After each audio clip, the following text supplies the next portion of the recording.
you just heard perspectives there, but however, we're joined by the Managing Director of Afrijet Airlines, Muhammed, with us in the studio. It's good to have you, Muhammed. Thank you for joining us right now. Good morning. And we also have Captain Rowland, Managing Director of Top Brass Aviation. Welcome to TVC Breakfast. Thank you very much. All right, let's start it this way, Muhammed.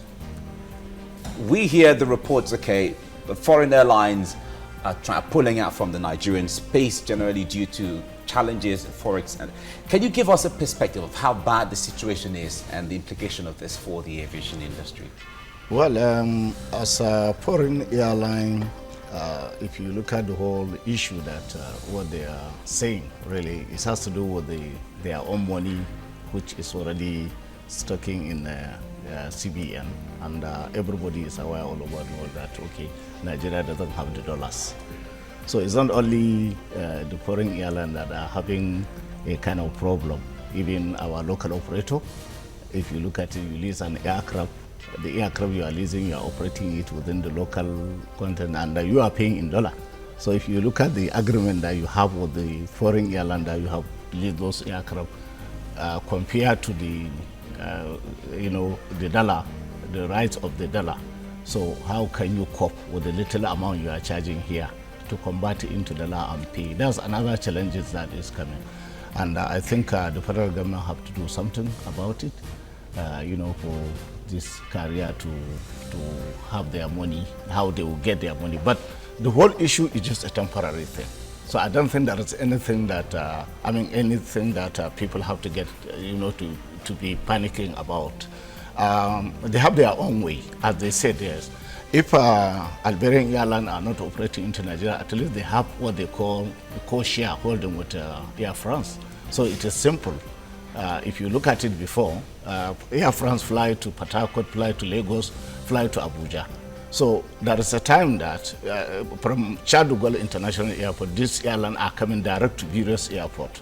But later, due to the capacity and the situation in the world economically, so what they do, they normally take the whole passenger from Charles de Gaulle to Lagos, including combined flight with Port Harcourt passenger.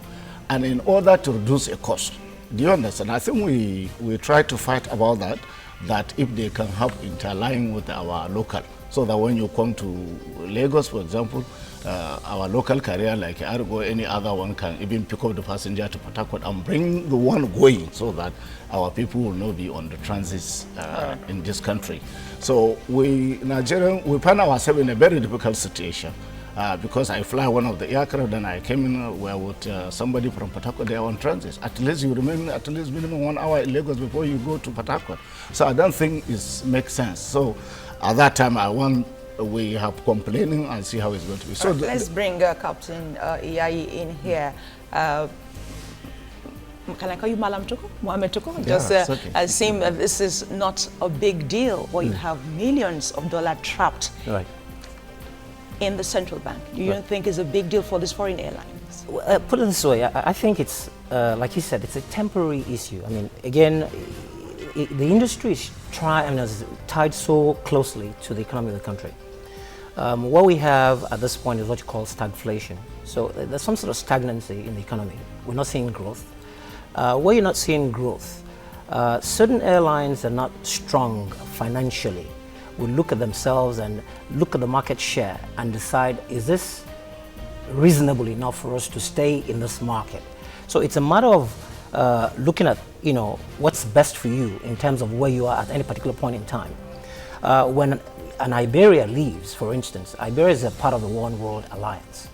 So it doesn't necessarily have to be in the market directly, but it can still sell into the same market. For instance, Iberia, British Airways and the rest of them, they're all part of the same alliance. So it's possible for Iberia to sell and still get passengers on a code share arrangement, like he said, into Nigeria. Now, what it does for our economy is that we'll find a situation where when you have major airlines leave, you create a reduction in capacity. Now, when you shrink the market, then of course the forces of economy will sort of come to play. Demand and supply. You have fewer capacity or lesser capacity, and then of course you have larger demand. So prices tend to increase. Now, what that does to our economy, on the adverse end of it is that we have what you call a huge capital flight. It increases because, I mean, I'll give you an example. United is moving out. United, out of the hub in Texas, has maybe another 150 destinations out of Texas. If somebody flew directly out of Lagos, for instance, into Texas to connect to any other part, and for whatever reasons, Texas, I mean, United is out of the market at this point, and then they have to now do it via Europe. Now, the carrier going through Europe would actually charge a little bit more because they have to now either code share at the destination point, because they're not going beyond maybe New York or maybe Dallas or Houston to some other destination within the US. So it means that the Nigerian passenger would end up paying a little bit more than they would have paid. Okay. So when you look at it, it's more capital flight. So how do you manage that? So, I mean, the government may say at this point in time, we're trying to conserve foreign exchange, but when you look at it, in reality, they're actually losing more money. So it makes more sense for the government to come up with some sort of shore-up arrangements in the short term to ensure that we don't have more capital flight, so that ultimately we can actually save the industry. There are a lot of policies that we have that are constraining those things at this point in time, and those are the things the government will need to look at to manage these issues better for the industry than actually saying, you know something, we're going to hold back on all these monies to whenever it is. It might not help in the longer term. Okay. All right, let's have another perspective to all of this. Now, the last 6 weeks has seen 2 foreign airlines cancel their operations in Nigeria, citing different reasons for their exit from Africa's most populous country. Let's take a look at airlines that have halted operations in Nigeria. Now, Spain's national airline, Iberia PLC, was the first to jump ship when he announced in April that he would stop operations in and out of Nigeria from May the 12th. Now, many observers warned immediately that Iberia's exit from Nigeria could just be the beginning, as they predicted that more could follow. So not long after that, those people must have seen into their crystal ball, because just not long after the United States carrier, United Airlines, also announced it will stop flying to Nigeria, ending the operations on its only African route. United Airlines says its last departure from Houston will be on June the 29th, and the last departure from Lagos will be on June the 30th. And now let's take a look at their reasons. Quite a number of reasons there that should hit your screen now. There we go. The International Air Transport Association said that funds belonging to foreign airlines, which had been trapped in the country due to the federal government's policy on foreign exchange, stood at $575 million. That's about 113 billion naira as of March this year, even after the CBN released funds to pay off part of the backlog. Now, of this figure, British Airways says it has about $100 million trapped in the country. Another point raised is the restriction on foreign exchange. Shortly after the global slump in oil prices, the Central Bank of Nigeria introduced different foreign exchange policies restricting the movement of foreign currencies abroad. Now, experts posit that if government devalues its currency, foreign airlines may lose about 45% of their revenues with the CBN. And Air France, Qatar and Etihad have also issued revenue warning on tickets sold in Naira, which they must be allowed to retrieve or they would pull their flights from the country. Other factors include huge drop in the number of passengers and Nigeria's $575 million debt to foreign airlines and scarcity of aviation fuel. There have been allegations against foreign airline operators in Nigeria that they take advantage of the shortage of dollars in the foreign exchange market and the gap between the official exchange rate and the parallel market rate to trip off Nigerians. And that means even when they get their tickets sold, when they get what it is they do on the official price, they still sell their ticket to the Nigerians based on the parallel market price. That means that the tickets at the official rate, like I said, they get it for like 199. That's the official rate from the CBN, and onward repatriation to their home countries. But allegedly use the parallel market rate of over 300 naira to the dollar, when Nigerians and other passengers opt to pay for their dollar price tickets in naira instead of using the official exchange rate. Well, although airlines have come out to deny the allegations, insisting that payment cannot be manipulated. All right. Okay. When it comes to the issue of monies and no monies and all of that. Now, first of all, let me ask Madam Tukuru here. he was talking about the reasonability of the market generally. If I have to put it in a global perspective, how reasonable is the Nigerian market when it comes to flight destination when you pitch that against other destinations across the world? You see, the major problem has to do with our own career here. It's just like when we were discussing. When you don't have a national carrier or you don't have any strong airline within your country to compete with other international carrier, definitely you continue being in the masses of foreign carrier. So that's why they determined, they decided what they would charge and so on and so on. So the only thing is, I think we need to have a strong airline that will be able to compete with these people. Take for example, let me just go back a little bit concerning the ticket issue.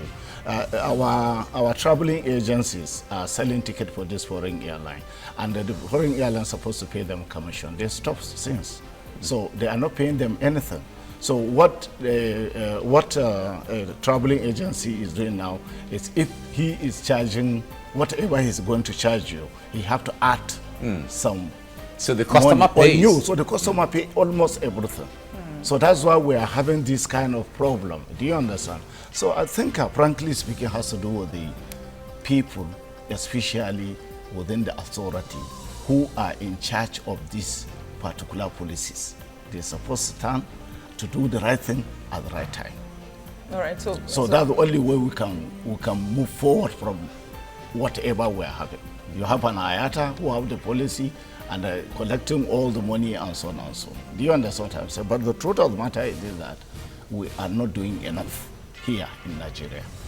Okay, let's talk about this issue of price manipulation. Is it possible, like we just painted the picture? Well, the thing is, when you look at airfares, airlines actually have different regimes of fares. And they do that because, in the airline system, you have what you call yield management. If I have an aircraft that sits about 200 people, now I would price the 200 seats in different blocks, so to speak. If I have early passengers coming in to buy in terms of advanced sales, I tend to encourage them with a discounted fare. So maybe on a 200-seater airplane, I have 20 business class seats, and of the 20 business class seats, I have maybe 5 at a hugely discounted business class seat. And then I have maybe another 10 at the actual full fare business class seat. And then there's something in between. Now, what the airlines do is to have the spread so that by doing that yield management thing, they can get an optimum value for the full load on that airplane. Now, what the airlines have done in recent times with all these issues is to remove those discounted fares from their system. So what you find when you go on the system, the exact value, as it were, for the most expensive tickets for each class. That's what they have done. And they've done that strictly because they're trying to make sure they can get the maximum in terms of funds to be able to repatriate from their sales. Okay. Rather than give, for instance, if you bought British Airways business class fares at some point, it was about 1.4 million naira. But now it's about 2.3 million naira. What they have done is to remove the discounted rate and allowed only that regime of the most expensive business class seat available on each fare. So all they're doing is just to see what they can get in terms of sales for every load they take out of the system. So manipulation is not the word. It's just to say that we have a yield management system in the industry, which the airlines at this point are using to their optimum advantage. That's all. Oh, all right. Now, there are some other countries with the same debt issues in the aviation industry. Now, carriers including United Airlines, Delta Airlines Incorporated, and American Airlines Group Incorporated pulled capacity from Venezuela during a similar dispute in 2014 as a 61% inflation rate limited the state's access to dollars. Now, Venezuela has more than $3.5 billion blocked funds for airlines Egypt owes more than $250 million, while Sudan also has about $100 million in debt. Now, with the foregoing, let's also give you a list of the international airlines operating in Nigeria. Now, there are more than 20 foreign airlines operating in Nigeria. British Airways, Delta Airlines, Egypt Air, Emirates, Ethiopian Airlines, Etihad Airlines, Kenya Airways, don't forget KLM, Lufthansa is also there, Qatar Airways, South African Airways, and Indian Airways, quite a number of them, really. Exactly. But perhaps the question is it time for the Nigerian airline, the local airline, to cash in on this and make their operation more global? Well, the thing is, I mean, when you say global, it means you want to stay competitive internationally. The Nigerian airlines, as we speak, are competitively disadvantaged. The reason is, when you look at all the global airlines you've talked about, their access to funds is competitive. We're talking about rates 3.5%, 4%. When a British Airways goes to a manufacturer like a Boeing or an Airbus and they say, well, listen, we're going to buy 50 airplanes. They don't pay for 50 airplanes. All they do is present British or Boeing or Airbus with feasibility studies of the sort of markets they're looking at and the fleet renewal plan they're putting in place and where either the Boeing or the Airbus will fit in. And I can guarantee you what Airbus or Boeing will do is say, listen, we would finance that acquisition by 85%. Boeing will go to the US Exim Bank and get the financing for them, and I'm talking about 3.5%, 4%. But the typical Nigerian airline, and I can tell you for a fact because I've been through that, to acquire an aircraft, I am talking about rates in 18%, 20% rate. And then the banks will give you 3 years to pay interest rate. The banks will give you 3 years to pay up. A Boeing will give, using the US Exim Bank financing, 12 to 15 years for the attrition of that, amortization of that asset. So for me, the Nigerian airline industry is not ready because we do not have what it takes to be competitive internationally. The easiest thing, margins are very thin. So when you're talking about huge cost of funds, then obviously there's absolutely no way we can be talking about competition. We can never be competitive at that rate. If you're talking about 6.5% margins in industry, and then you're already talking about 18% interest rate, there's absolutely no way. You're starting from a disadvantage. Whereas, a British Airways and Etihad and Emirates are talking about 4.5%. So it is very difficult at this point in time to say, well, we want to be globally competitive. The unfortunate thing, though, is we do have the market. We're talking about a global market of very easily. Right now we're talking about 170 million people in Nigeria, and we're talking about 12, 15 million people traveling. It is still way below what it should be. Brazil has 200 million people. 1998, Brazil had 18 million people traveling by air. They restructured the industry, and by 2003, Brazil had 120 million people traveling by air. What did they do? And you need to look at Brazil, you need to look at Nigeria. We have similar in terms of politics, in terms of culture, everything. We have similar things. So what have they done differently that we cannot do in Nigeria? We have the numbers, we have the market.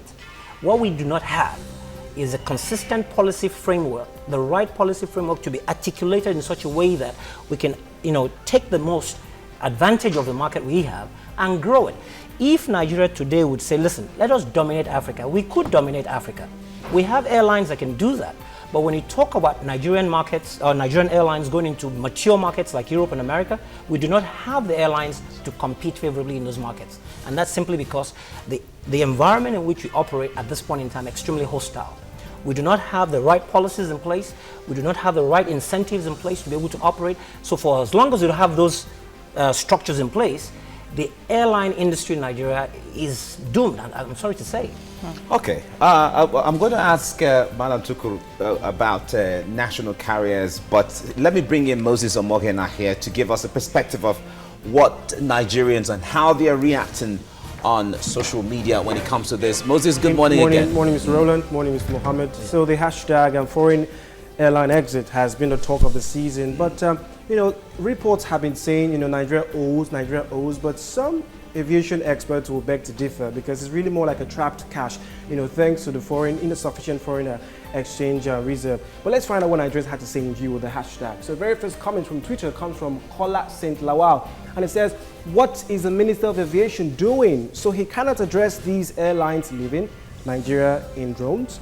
And yeah, we have a series of tweets from us. So very interesting comments made. And first comes, he says, I had a discussion on United with a former CEO of one of the Nigeria's aviation authorities, won't say which to protect his identity. And he went further to say this is what he had to say on United withdrawal. Their sudden withdrawal suggests they didn't have access to the Nigerian government. And he says they could not state their case or needs. It is critical that airlines have a relationship with the Director General of the NCAA or Director General of the FAAN. And he finally said, and by extension, the Minister of Aviation, Rotimi Amechi, the loss of revenue to FAN and the industry is huge. I'm sure our experts here have already, reiterated that. And Kingsley Omose says, when foreign airlines begin to stop flights to Nigeria, it is a sign that the country's link with the outside world is shrinking. Interesting point there. Now, Cheo Kuti says, now everybody done the park go small. Now our government go no say, now we go develop our country by ourselves. And finally, the Premium Times says, Dana Airlines pilots embark on strike, disrupt flight. Okay, so the aviation industry, seems to be, not standing on its feet totally. Business Day Online says, briefs, United Airlines will discontinue flights to and from Nigeria beginning on June 30th, 2016.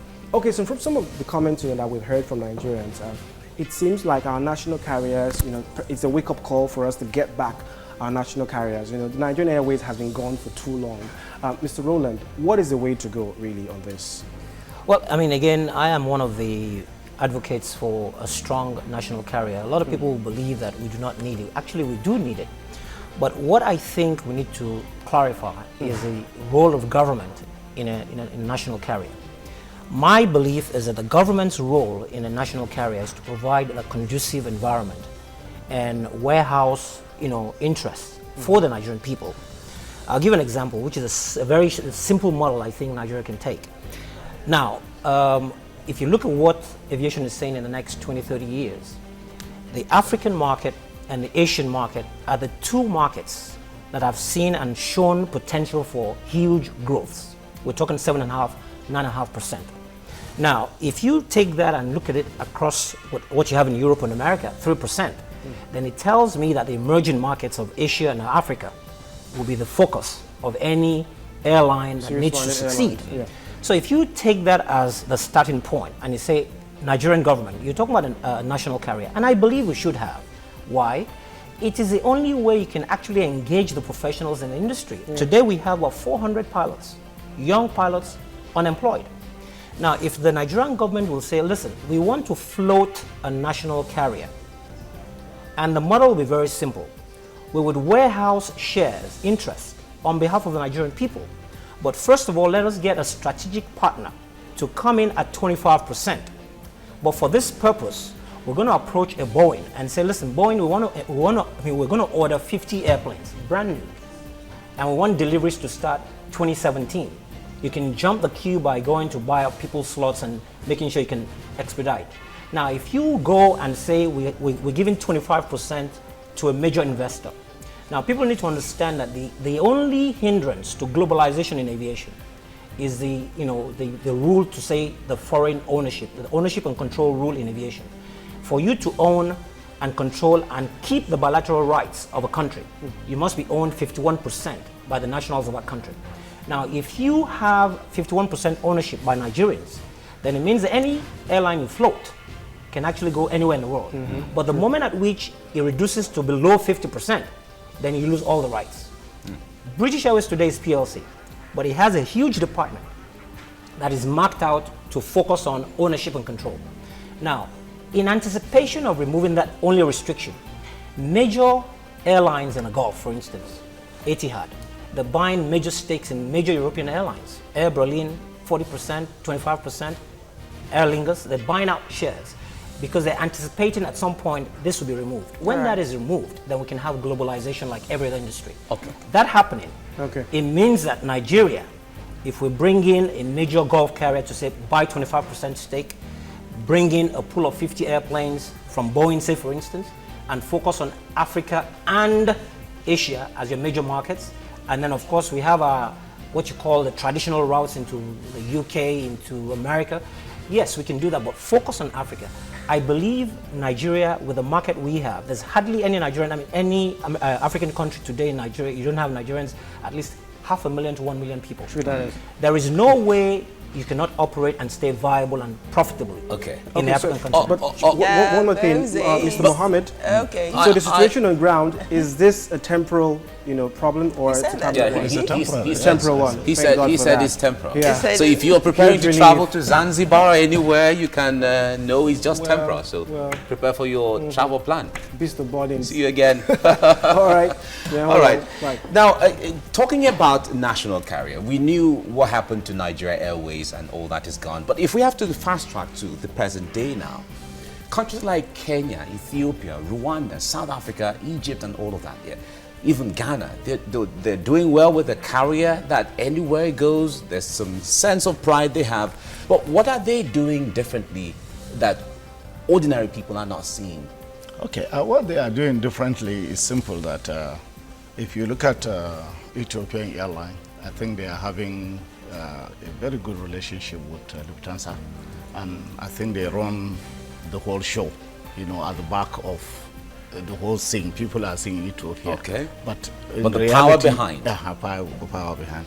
So in Nigeria, I think the federal government doesn't have the capacity right now, with the situation the country has found themselves by lack of motor road and so on and so, construction here and there, abandoned project and so on and so.